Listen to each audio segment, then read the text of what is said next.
Hey y'all, I'm Shayna and I'm back with another review. We are back finally with Ready to Love. We had a little break, but we are back in Miami.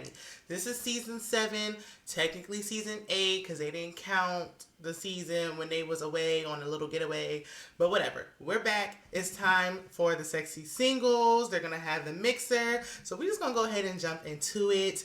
Please be sure to like the video, help to push my videos through the algorithm. Y'all already know I'm trying to grow my channel, so do your girl a favor and be sure to subscribe as well. Okay, so we start off with Tommy. Hey Tommy, glad to see you. Glad you're looking well. Glad you're feeling better. And he's like, y'all miss me? I kind of did. Like this little break gave me time to miss Ready to Love.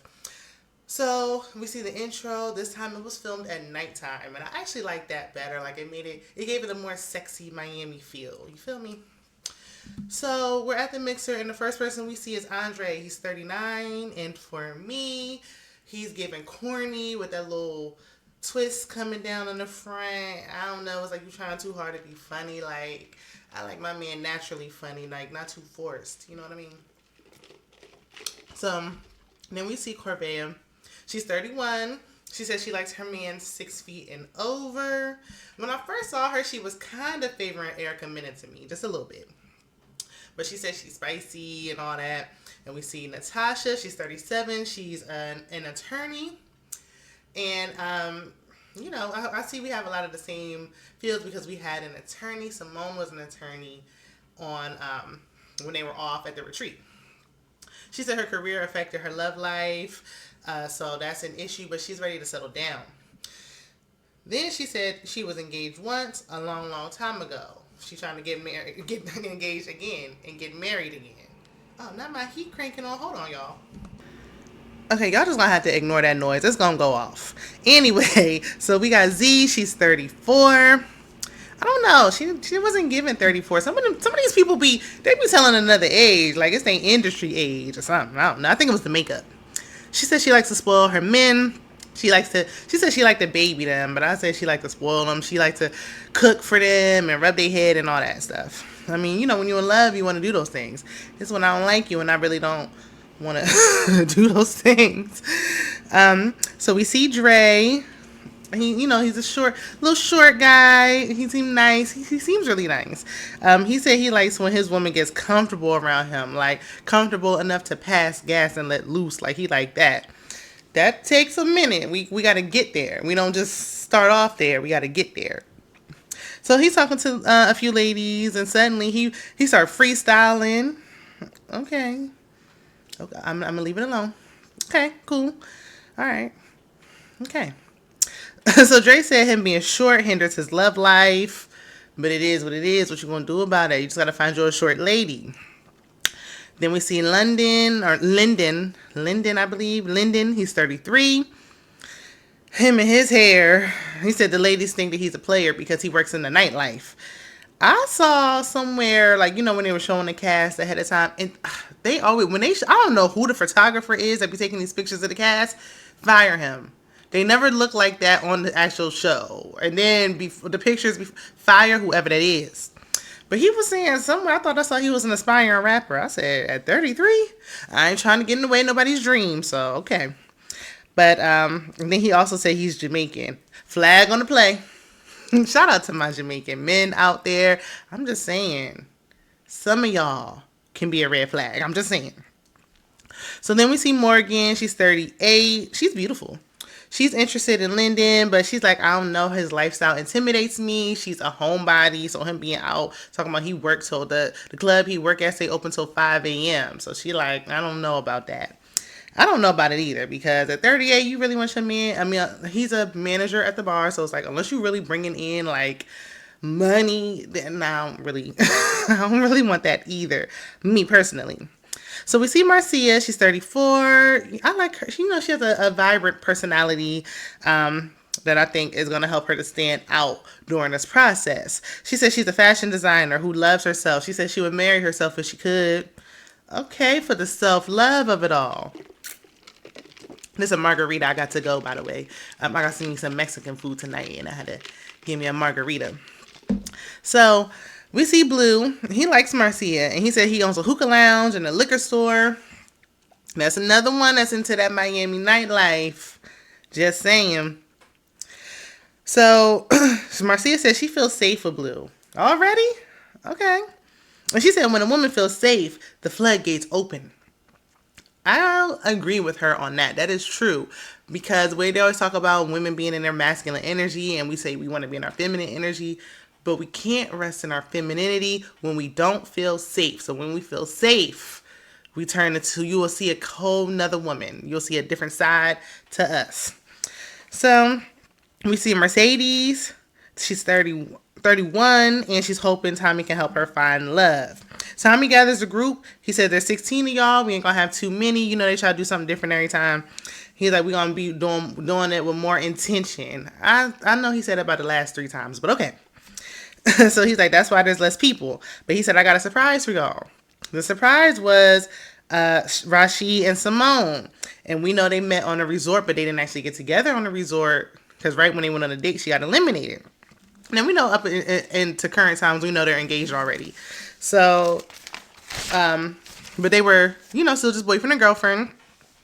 They, someone asked like how long y'all been together. She said dating for 1.5 years, but together officially for 1 year.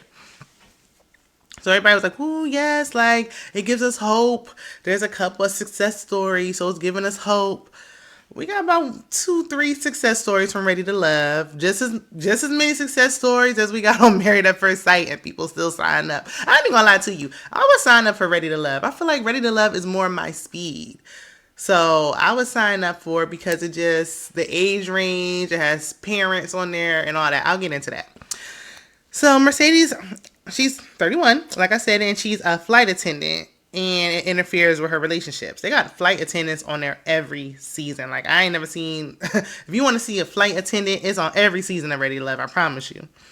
Anthony, 39, says, he's looking to get married. Like, what else? Like, I already have a beautiful daughter. I already have a successful career, XYZ. And the last box to check off is getting married. And she says she don't mind playing stepmama. Okay. Meet the child first, and then let me know. But okay. That's a good start. You don't want somebody who don't really like kids. You gotta watch. You gotta have who you have around your children. You got to be careful. So Simone and Rashid are making their rounds, and they share with some of the cast how they ended up officially getting together after the show. Tony, 42, says he has a 9-year-old, and he's chatting with Morgan, and she, he likes the fact that, he has a 16 and a 9-year-old, so he has 2 kids, a 16 and a 9-year-old. He's chatting with Morgan. She was saying, it's mostly women in her family. They need men in their family. He likes that she's family oriented. And Tony said, because she was like, well, your parents married? He was like, I don't even think they were together. I want more from my community. He was like, his dad was a playboy, but his mom is now a pastor. And Morgan says she's saved. So they connected over, the blood of it all. The blood of you-know-who. So DeMario, 37, says he's into fashion. And Corvea caught his attention. Side note, Lyndon, he was just sitting there for a while, like just sitting there, hush mouth. I'm like, are you going to get up and let them have a moment? Like, you just third wheeling, but it's a little awkward. So DeMario says he's been to therapy. She asked him if he's been to therapy. If he would have said no, that would have been a deal breaker for her. She said she won't date a man who refuses to go to therapy. So I'm glad that she spoke up about that, because I remember me and my ex were getting into it, and I wanted to do like couples counseling. He was just straight up no, refuse, like, I don't need therapy. And I feel like that could have helped to possibly save the relationship, but you didn't even give it a chance to see if that would have helped. So, I'm glad that more people are being open to it now. So Corvea says she needs her man to live alone, which is ridiculous that you even have to be saying that in your 30s. It really is, but you got to say it. And at this big grown age, yes, I agree. Even when I was in my 20s, I didn't play that. Yeah, you had to have, because I got married young, and then I had my son young. So, and then when I was over and done with, I had my place young. So I've been having my own place for a long time. So I don't want you with a roommate or with your mom. I'm not tiptoeing around bumping into Miss Jones in the middle of the night. I ain't doing it. No. I actually feel her on that. So Demario said that's not a problem. See, when a man and when ain't no problem, it ain't no problem. But when it's a problem, you gotta lend in. He said he don't live alone. Red flag. She said, that's very Miami. Is it? Remind me not to try to date in Miami, child. Ooh. So he made us some excuse as to why. Talking about his landlord kicked him out a month prior to the lease ending to go to another apartment complex and get a new lease. I don't understand. Sir, you are not ready to love, in my opinion. So Correa says she lives alone, and so that's a no.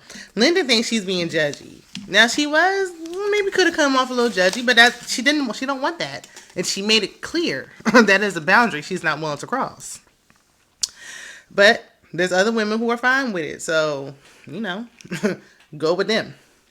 Jeffrey, 32, says seeing Rashi and Simone is giving her hope.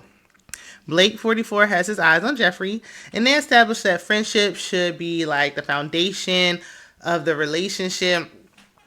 I believe that to be true. I haven't experienced. I feel like I've always like jumped into relationships, like Simone was saying, and never gave it time to have like a genuine friendship. So then when it gets shaky, you don't have that friendship boundary, or when it gets somebody. I think Jeffrey made a comment like after a while it can be like being roommates. I agree. It can turn into like a roommate feel. Like a situation where you feel like roommates when it's getting rough because you're not friends, you're not laughing, you're not having fun, you're not doing things. I never want to be in a situation like that ever again. So I definitely appreciated that. And we could tell they were, I mean, even though they were saying they was friends, but it was obvious they was dating, but it's okay. So Dre likes Marcia, but he's not her type. I ain't gonna lie to you. He was looking like her little nephew sitting there. I cannot lie. He was kind of looking like her little nephew. So it started like thundering a little bit. You know, Miami, it like the rain on and off, on and off, on and off. So she was like, that's my cue to go. Bye. So Jeffrey's talking to Andre. She likes his, because first she was like, I don't know. And then she was like, oh, I like his accent or whatever. So she was sharing that she's a mama 3, and she was like, but you wouldn't be able to tell. You wouldn't know it by looking at me. I know that's right, sis. I know that's right, honey. So she was like, it's important for her to find a man that loves her kids because they haven't had a consistent father figure in their lives. I wonder what's going on with that. Like, I hope we dig into that a little bit more because I'm intrigued by her story. But dating with children can be scary. Like, you absolutely have to have somebody who loves your kids, especially 3 kids. Yes, but it's like, it's so fearful to like bring somebody around your children. That's a fear of mine. Like, it's scary to have somebody around your children, especially if it don't work out, because that can be a whole nother video, child. So, but that's why I like Ready to Love. Single parents, age appropriate, not trying to date to get married at the end, just dating, just hoping you fall in love. All I need is for us to have a little more full-figured women sprinkled throughout, and people that ain't trying to, be in the industry. A little less of that. Other than that, that's why I like Ready to Love. You're gonna stop bashing Ready to Love. I like Jeffrey, though. I still think Andre is corny, but I'm going to give him a chance. I'm going to see, because he really do like Jeffrey. Blake talked to Natasha, and she said she was on a dating app, and Blake was like, I don't really like dating apps, I don't do that. And she was like, well, how do you meet people? Social media got y'all in the strongest of chokeholds. Oh, it's a gift and a curse. What do you mean? How do you meet people? Like, do you not see people when you're out? The problem is when you're actually out and about where you could interact with somebody, you're on your phone. So that's why you can't meet people in person. So he was like, organically, like, just go up to somebody and say hi. Don't let Deborah from Real Housewives of Potomac hear you say that. Shout out to Real Housewives of Potomac. If you watched that show, check out that review. So he says he has 3 boys, 22, 14, and 9. Woo-wee. He started over again. Then he started over again, child. Oh, my goodness. Natasha said, she's really not interested, and neither is he. He don't want no more kids, and they just don't like each other. And I didn't even like watching. It was, like, making me uncomfortable because there's clearly no connection here. So as Rashi and Simone are leaving the mixer, he gets down on his knee, gives a nice, beautiful speech. He proposes. Her reaction to the proposal was everything. Like, the way she was tearing up. He didn't even pull out the box yet or nothing. Like, the way she was crying and getting down on her knee with him to, like, embrace him. I love it. And Tommy was jumping up and down because he said, look, we got one. We got us one. an engaged couple from Ready to Love. That's all they need to be like, look, we even had a couple engaged. Don't let them have a baby. We got Ready to Love babies. They gonna be milking this down. So, even though we have less singles, we are still doing eliminations tonight. I want next season. I know y'all already filming, so it's too late. So the next season, season 2 of Dallas, stop eliminating people in the mixer. It's too soon. We've been saying that since season 1. It's too soon to eliminate people in the mixer. Give the people a little bit more of a chance. Then y'all turn around and the very next day eliminate some more. We got less people. Y'all just trying to rush through it. No. We got to get to know these people. So, Demario shares details about his family. With Z, he said his sister passed away from cancer. Rest in peace to his sister. His parents were separated or whatever, but he is family oriented, and he wants who he's with to be family oriented as well. So it's like, I understand and if y'all, I don't want to cross reference too many shows. On another show, Married at First Sight, there was a guy who said he wanted his wife to be family oriented, and everybody jumped on him like it wasn't the wife's fault that she wasn't. But it's like, there's nothing wrong. If you have that background and you want to share that with someone, I don't see that as an issue as wanting your spouse to have that. Like, I would want my family, but if you don't, it's not a deal breaker for me. Like, I'm not going to be like, oh no, you don't like your family, get out of here. But I would like for you to have that. So, Z didn't share too many details about herself. I said, that ain't a good sign. She was just kind of like giving him answers, in my opinion, things that let me put this thing on vibrate. She was telling him what she thinks he wanted to hear. That's what it sounded like to me. So Blake is mingling with some other ladies, and there's some guys there. He said he's 87% sure he doesn't want kids. Now with Natasha, he said absolutely not. Ain't no way. It ain't gonna happen. Now he's saying 87%. If the stars align, if there's a chance, if God himself come down and tell me, then maybe. Just say a firm no, sir. Just say no. And if they want, then they just not for you. The problem is in Miami, there's a lot more women who they cast a lot more women that don't happen to have any children. So, yeah. So Blake says a child being raised in a single parent household is a broken person. They're a broken person because they're raised by a single parent. And that rubbed the women wrong. They weren't feeling that at all. My thing is, if you feel that way, why did you make 3 broken homes? Like you said you have 3 baby mamas. So if you feel that way, why do you continue to break the home so that your children are being raised by a single parent? The ladies aren't feeling him at all. So I'm like, he about to get eliminated. Like, he needs to go. But they're going to keep him there just to get on everybody's nerves. So the men deliberate with Tommy, and they say they're not really feeling Z. And Natasha, surprisingly, I didn't really see her talking to too many people, so I didn't know why they weren't really feeling her. The ladies deliberate, and they called Lyndon immature, and somebody said he was broke. I said, oh my goodness, woo child. That roommate thing. But Dre is also on the chopping block because he's too short. And Blake, I don't even gotta say it. Y'all already know. Then we get to the eliminations, and they jump into it real fast. No commercial break or nothing. And we start with the fellas. So we have Blake and Dre. And Dre gets eliminated. No shock here. And next are the ladies. And we have Z and Natasha. And Natasha gets eliminated. I was actually surprised because I saw, like, it seemed like there was less interactions with Z.